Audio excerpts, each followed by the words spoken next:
ഞാൻ Ranju Rajesh law of attraction പ്രാക്ടീഷണറാണ്. പലപ്പോഴും പലരുടെയും ഒരു വിഷമമാണ്, എന്തുകൊണ്ടാണ് ഈശ്വരൻ എൻ്റെ പ്രാർത്ഥനകൾ മാത്രം കേൾക്കാത്തത്?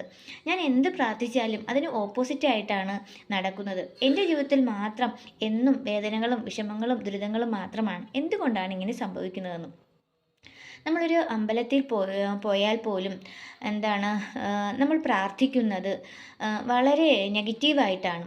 അതായത് നമ്മളെപ്പോഴും നമ്മുടെ കഴിഞ്ഞു പോയ ദുഃഖങ്ങളും വിഷമങ്ങളും ഇതൊക്കെയാണ്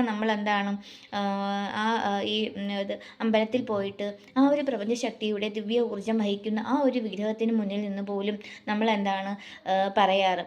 അതായത് നമ്മുടെ ആവലാതികളും നമ്മളെ വിഷമങ്ങളും പിന്നെ കുറേ നമുക്ക് ആവശ്യമുള്ള കുറേ കാര്യങ്ങളുടെ കുറേ ലിസ്റ്റും ഇങ്ങനെയൊക്കെയാണ് ആ ഒരു അമ്പലത്തിലായാലും പള്ളിയിലായാലും ഒക്കെ നമ്മൾ പോയിട്ട് പ്രാർത്ഥിക്കാറ്.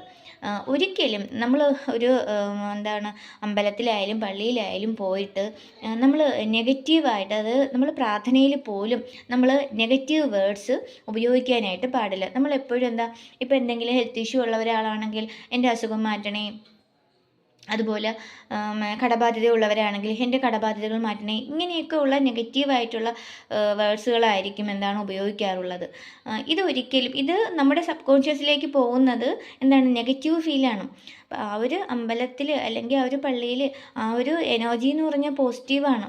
നമ്മളൊരു പോസിറ്റീവ് വൈബ് കിട്ടാനായിട്ടാണ് നമ്മൾ ഈ ക്ഷേത്രങ്ങളിലും പള്ളികളിലും ഒക്കെ നമ്മൾ പോകുന്നത്. പക്ഷേ എങ്കിലും നമ്മൾ അവിടെ ചെന്നിട്ട് നമ്മൾ അങ്ങോട്ട് നെഗറ്റീവ് എനർജിയാണ് എന്ത് ചെയ്യുന്നത്, ഒരു അന്തരീക്ഷത്തിലേക്ക് നമ്മൾ വിടുന്നത് ഒരു നെഗറ്റീവ് എനർജിയാണ്. അപ്പോൾ ഒരിക്കലും നമ്മുടെ ആ ഒരു പ്രാർത്ഥനകൾക്ക് ഫലം ഉണ്ടാവില്ല. അതായത് നമ്മുടെ സബ് കോൺഷ്യസിലേക്ക് വീണ്ടും വീണ്ടും ഈ നമ്മുടെ അവലാദികളും വ്യവലാദികളും ഒക്കെ ആയിരിക്കും റിപ്പീറ്റ് ചെയ്ത് നമ്മൾ കൊടുക്കുന്നത്.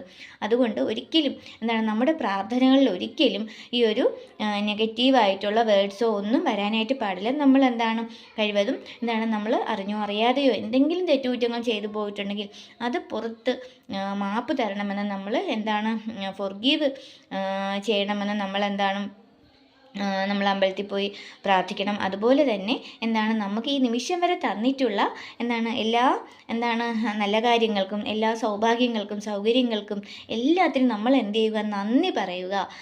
അതാണ് നമ്മൾ ഈ ഒരു ദിവ്യസ്ഥാനങ്ങളിൽ പോയിട്ട് നമ്മൾ ചെയ്യേണ്ടത്.